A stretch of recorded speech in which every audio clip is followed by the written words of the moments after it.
मार्गदर्शक क्लासेस के YouTube channel पर आज फिर से एक बार स्वागत और अभिनंदन करता हूं। तो अब आपका एसआई यानी दरोगा का भी डेट पूरी तरीके से संभावना बनती दिख रही है, यानी कि जितने भी पेपर आपके आगामी में लगे हैं वो पूरी तरीके से होना अब निश्चित है। यानी कि हमको अब हो जाना है क्या, तैयार हो जाना है। यानी कि सूरज की तरह चमकना है तो सूरज की तरह आपको जलना भी पड़ेगा। इसी मेहनत के तरीके से पूरे अपने परिवार को, अपने माँ बाप को, सपने को क्या करना है, साकार करना है। एकदम पूरी तरीके से उन जो आलोचक हमारे थे उन आज आलोचनाओं को भूलना नहीं है। अपने मेहनत को क्या करना है, पूरी तरीके से बनाए रखना है। ठीक है, तो चलिए उसी क्रम में आज हमको आपको क्या बताना है, आपको बताना है उपभाषाएं। यानी कि आपको उपभाषाएं बताना ही नहीं है, आज के बाद आप उपभाषाएं ऐसा कभी आपने पढ़ा नहीं होगा। यानी आपको क्या करना है, यहाँ पे याद कराना है। क्या करना है, याद कराना है। उसके बाद हमको आपको जो बताना है वो बताना है, लिपि बताना है कि लिपि कितनी है। देवनागरी लिपि हो गया, ब्राह्मी लिपि हो गया, खरोष्टी लिपि हो गया, गुरुमुखी लिपि हो गया। बस हमारी इस तरीके से आपके टॉपिक भी बताने हैं। फिर आगे चलेंगे राजभाषा की तरफ। ठीक है, चलिए देरी ना करते हुए शुरू करते हैं। सबसे पहले प्रश्न आपसे बनेगा हिंदी की उपभाषाएं एवं बोलियां। हिंदी की उपभाषाएं, तो हिंदी की उपभाषाएं एवं बोलियां। तो आपसे सबसे पहले एग्जाम में क्या बनेगा, ध्यान से सुनिएगा। आपसे सबसे पहले एग्जाम में क्या बनेगा, हिंदी में आपके कुल कितने उपभाषाएं हैं, उस उपभाषाएं के अंतर्गत कितनी बोलियां हैं। ठीक है, तो कितनी बोलियां हैं सबसे पहले आपसे ही बनेगा। तो हिंदी भाषा की 5 उपभाषा हैं। कितनी उपभाषाएं हैं, 5 उपभाषाएं हैं। और कितनी बोलियां हैं, 18 बोलियां हैं। ठीक, ये 18 बोलियां हैं और 5 क्या हैं, उपभाषाएं हैं। ये बात समझ आ रही है। ठीक है, आगे चलते हैं। आगे आपसे पूछा जाएगा अब ये 5 उपभाषाएं कौन कौन सी हैं और ये 18 बोलियां कौन कौन सी हैं। बताना नहीं है, याद कराना है, सुनते चलना, देखना कैसे याद होता है। ठीक है, पहले तो हम लिखते हैं ये 5 उपभाषाएं कौन कौन सी हैं। ठीक है, नोट करते चलिएगा ये 5 उपभाषाएं आपकी हिंदी में कौन कौन सी हैं। पहली आपकी क्या हो जाएंगी, पूर्वी हिंदी। उसके बाद आ जाएगा आपका पश्चिमी। ठीक है, ये समझ आ रहा है। उसके बाद आपका आ जाएगा राजस्थानी। उसके बाद आ जाएगा पहाड़ी। उसके बाद आ जाएगा आपका बिहारी। ठीक है, ये 5 क्या है, ये 5 आपके क्या है, उपभाषाएं हैं। इसी 5 उपभाषाएं के अंतर्गत कितनी बोली है, 18 उपबोलियां हैं। अब इसमें कौन कौन सी बोलियां, ध्यान सुनना। पूर्वी के अंतर्गत कौन सी बोलियां आती हैं, आपका याद होगा अवधी, बघेली और आपका क्या होगा, छत्तीसगढ़ी। ठीक है, ये देखिएगा कैसे याद होगा, अवधी, बघेली और छत्तीसगढ़ी। ठीक है, तो याद कैसे होगा, देखिएगा इसका ट्रिक जो बनेगा, ध्यान से सुनेगा। इसका ट्रिक बनेगा आवा छांदी। ठीक है, आवा छांदी। तो आवा छांदी से आवा छांदी, तो आ से अवधी, बा से बाघेली और छा से छत्तीसगढ़ी। तो आ से अवधी, बा से बाघेली और छा से छत्तीसगढ़ी। यानी किसी शब्द का पहला अक्षर हमको पकड़ लेना है, आपको याद हो जाएगा। यानी कि अगर आपसे पूछा जाएगा कि बताना भैया पूर्वी हिंदी के अंतर्गत, पूर्वी भाषा जो हमारी है, पूर्वी हिंदी के अंतर्गत कौन कौन सी बोलियां आती हैं, तो कौन सी होती है, आवा छांदी। ठीक है, आवा छांदी से अवधी, बाघेली और छत्तीसगढ़ी। ठीक है, ये दिमाग में बैठ गया होगा। आगे चलते हैं, आगे आपसे पूछा जाएगा पश्चिमी हिंदी। पश्चिमी की हिंदी के अंतर्गत आपका आ जाएगा क्या, कन्नौजी, ब्रजभाषा। ठीक, उसके बाद आपका आ जाएगा, यहां से ध्यान से सुनिएगा। ठीक है, ब्रजभाषा। फिर आ जाएगा आपका खड़ी बोली, है ना। उसके बाद यहां पे बांदू, क्या आ जाएगा आपका बांगरू, यहां पे आ जाएगा आपका बांगरू, ठीक है, बांगरू। और बांगरू को और किस नाम से यहां से हरियाणवी, यानी हरियाणवी आएगा। और हरियाणवी के अंतर्गत कौन सी बोली आती है आपकी बांगरू। कभी कभी एग्जाम में पूछा जाता है कि हरियाणवी को और क्या कहा जाता है, तो हरियाणवी को और क्या कहा जाता है, बांगरू कहा जाता है। ये जितना मैंने बोलिया आपको लिखा है किसके अंतर्गत आता है, पश्चिमी की हिंदी के अंतर्गत। कन्नौजी, ब्रजभाषा, खड़ी बोली और क्या होता है हरियाणवी। और हरियाणवी को क्या कहा जाता है आपका बांगरू कहा जाता है, ठीक है। इसी में एक बोली और आपकी आती है, क्या है, बुंदेली। क्या है भैया, बुंदेली। बुंदेली भी इसी के अंतर्गत आती है, किसके अंतर्गत, पश्चिमी हिंदी के अंतर्गत आती है, ठीक है। कन्नौजी, ब्रजभाषा, खड़ी बोली, बुंदेली और हरियाणवी। और हरियाणवी को और किस नाम से जानते हैं, बांगरू के नाम से जानते हैं, ठीक है। आगे चलते हैं। आगे आपका आता है राजस्थानी। राजस्थानी के अंतर्गत कौन कौन सी बोलियां आती हैं ये बताना। इसके अंतर्गत आपका आता है मेवाती, मालवी, मारवाड़ी, मारवाड़ी और एक आपका आता है जयपुरी। और जयपुरी को ही क्या कहते हैं, ढूढ़ारी, ठीक है। ये समझ रही है, ये चार किसके अंतर्गत आते हैं, राजस्थानी के अंतर्गत, ठीक है। मेवाती, मालवी, मारवाड़ी और आपकी जयपुरी, यानी कि तीन माह देखिएगा, इसमें किसी भी शब्द में पहला अक्षर में क्या आ रहा है, 3 माह, ठीक है। यानी तीनों में माँ पहला कॉमन आ रहा, यानी कि आप ध्यान दीजिएगा 3 माह राज करेंगी, ठीक है। जब राज करेंगी तो उनकी क्या होगी, जय होगी, उनकी जय होगी। यानी मेवाती, मालवी, मारवाड़ी और आपके जयपुरी। और कभी कभी एग्जाम में आपसे पूछा जाता है कि जयपुरी को और किस नाम से जानते हैं, तो जयपुरी को किस नाम से जानते हैं, ढूढ़ारी के नाम से जानते हैं, ठीक है। उसके बाद आपका आता है पहाड़ी। पहाड़ी के अंतर्गत क्या क्या आएगा, ठीक है, नेपाली, गढ़वाली, गढ़वाली और आपका क्या हो जाएगा, कुमाऊनी, ठीक है। तो नेपाली, गढ़वाली और कुमाऊनी, ये जो 3 बोलियां हैं ये किसके अंतर्गत आती हैं, ये आपका आ जाएगी पहाड़ी के अंतर्गत, ये बात सुना रही है। उसके बाद आता है बिहारी। बिहारी के अंदर कौन कौन सी बोलियां आती हैं आपको पता ही होगा, भोजपुरी, क्या आता है, भोजपुरी, मगही, है ना, भोजपुरी, मगही, उसके बाद मैथिली, ठीक है। तो ये देख रहे हैं, ये 5 उपभाषा के अंतर्गत ये 18 क्या है, बोलियां हैं। एग्जाम में आपसे प्रश्न पूछ लेगा कि बताना भैया, बताना मेरे बाबू कि मगही बोली किस उपभाषा के अंतर्गत आती है, तो किसके अंतर्गत, बिहारी के अंतर्गत आ जाएगा। बात पूछेगा आपसे कि मालवी बोली किस उपभाषा के अंतर्गत आती है, तो आप क्या बताओगे, आपका आ जाएगा राजस्थानी के अंतर्गत। आपसे पूछेगा ब्रज बोली किस उपभाषा के अंतर्गत आती है, तो आप बोलोगे पश्चिमी के अंतर्गत। ये बात समझ रही है, यानी कि जैसा प्रश्न वैसा आपका क्या होगा, उत्तर होगा। ये बात समझ में आ रही है, समझ आ रहा ना, इसको जल्दी से इसकी शॉर्ट लेना, अपनी कॉपी में नोट करना, ठीक है। आगे चलते हैं।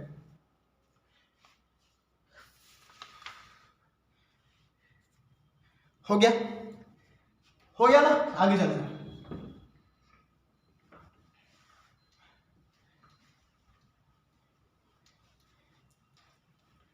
चलिए, अब आपसे यहां तक बात नहीं रुकती, अब आपसे और भी पूछा जाता है। इसमें एक चीज और भी पूछी जाती है, ध्यान से सुनिएगा। एक चीज आपसे पूछा जाता है कि भैया राजस्थानी जो मैंने अभी आपको बोली बताई है, राजस्थानी जो बोली मैंने बताई है, कौन सी बोली, राजस्थानी मैंने बताया है आपका मेवाती और मालवी, ध्यान से सुनना, और आपका मारवाड़ी और आपका जयपुरी, ठीक है। ये 4 मैंने जो बोली आपको बताई है राजस्थान के अंतर्गत, यहीं तक बात नहीं रुकती। इसके आगे क्या पूछता है आपसे, ये पूछता है, ठीक है।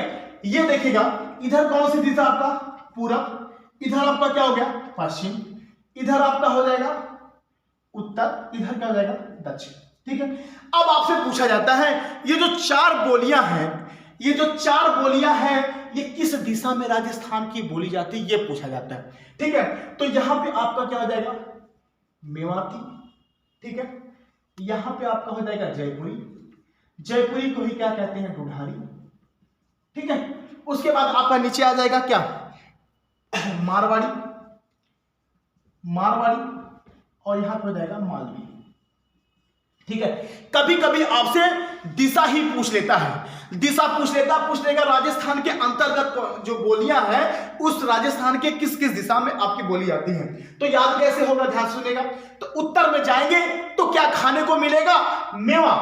उत्तर में जाएंगे तो क्या खाने को मिलेगा, मेवा मिलेगा। उत्तर में जाएंगे तो क्या मिलेगा, मेवा मिलेगा। दक्षिण में जाएंगे तो माल मिलेगा, मेवा का माल है ना। माल कहां मिलेगा, दक्षिण में। माल कहां मिलेगा, दक्षिण में। और मेवा कहां मिलेगा, उत्तर में। मेवा उत्तर में, मेवा उत्तर में, माल कहां मिलेगा, दक्षिण में। और उसके बाद मारवाड़ी, मार कहां होगी, मार कहां होगी, पश्चिम में। थोड़ा सा आपके दिमाग में कोटेशन होना चाहिए कि मार कहां होगी, पश्चिम में। और आप जानते हो कि पूरब में क्या उगता है, सूरज। पूरब में क्या उगता है, सूरज। तो सूरज भगवान की जय, सूर्य भगवान की जय। तो जय से क्या बनेगा, जयपुरी। ये बात समझ आ रही है। तो आप दिमाग में थोड़ा सा याद करना कि मेवा कहां मिलेगा, उत्तर में। मेवा उत्तर में।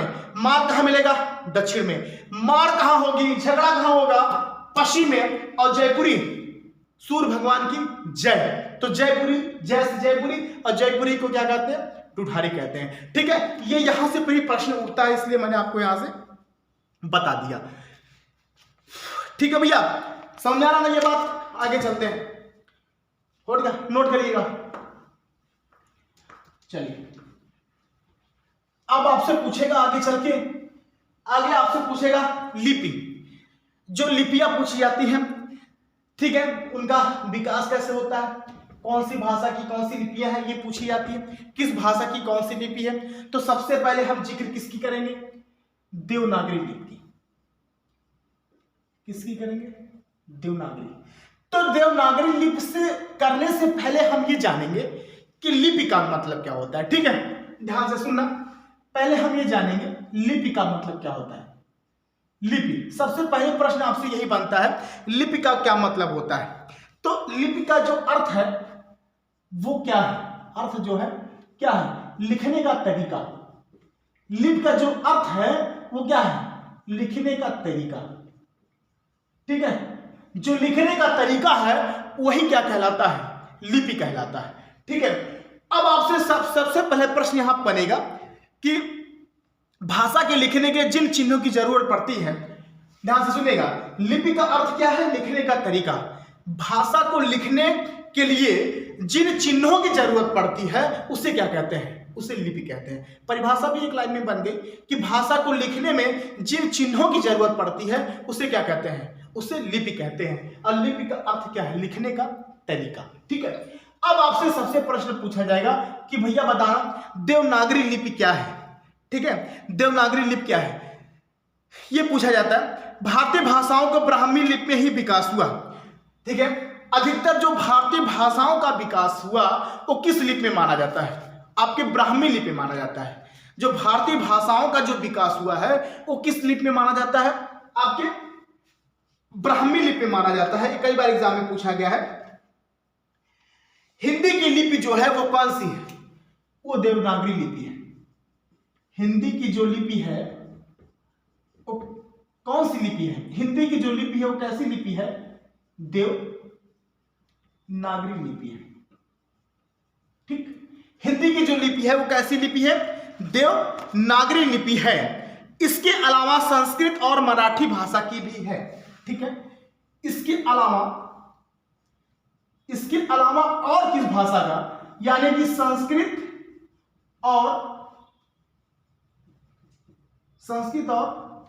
मराठी भाषा की लिपि है, की लिपि। ठीक है, कौन, देवनागरी। देवनागरी जो हिंदी की लिपि देवनागरी लिपि है।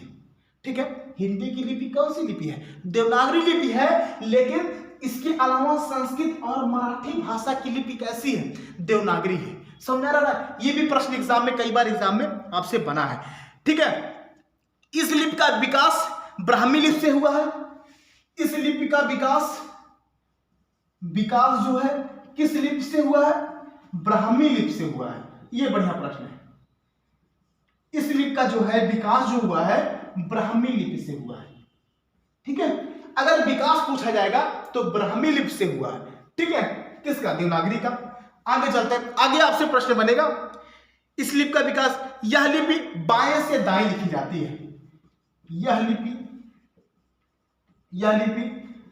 बाएं से दाएं लिखी जाती है। ठीक है, लिखी जाती है। ये बात समझ आ रही है? ठीक है, फिर से समझ लेना। देवनागरी लिपि हिंदी की लिपि है। हिंदी की लिपि कैसी है? देवनागरी लिपि है। लिपि का अर्थ क्या है? लिखने का तरीका है। उसके बाद इसके अलावा संस्कृत और मराठी भाषा की भी लिपि यही है। उसके बाद इसका विकास जो माना जाता है देवनागरी लिपि का ब्राह्मी लिपि से माना जाता है। और यह लिपि कैसे लिखी जाती है? बाएं से दाएं लिखी जाती है। कभी कभी एग्जाम में आपसे यह क्वेश्चन बनता है। समझा रहा ना? लिखिएगा इसको। दक्षिण भारत में से एक क्वेश्चन आप लिख लेना। दक्षिण भारत में इसे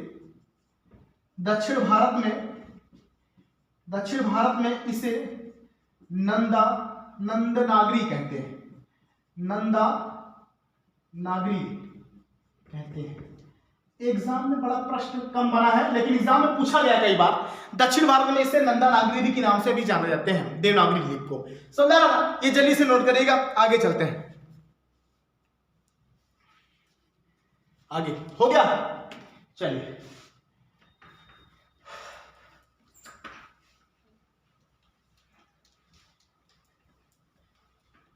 आगे चलते हैं।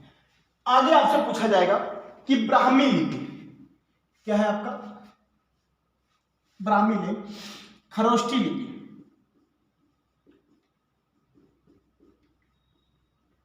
ठीक है, ये भी एग्जाम में कई बार बना है।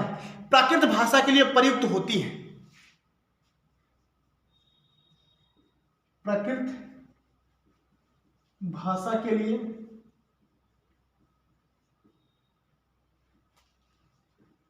प्रयुक्त होती है क्या? खरोष्ठी लिपि। प्राकृत भाषा के लिए यह क्या होती है? प्रयुक्त होती है। कौन सी लिपि? खरोष्ठी लिपि। यह दाएं से बाएं लिखी जाती है। यह दाएं से बाएं। ठीक है, कौन सी लिपि? खरोष्ठी लिपि।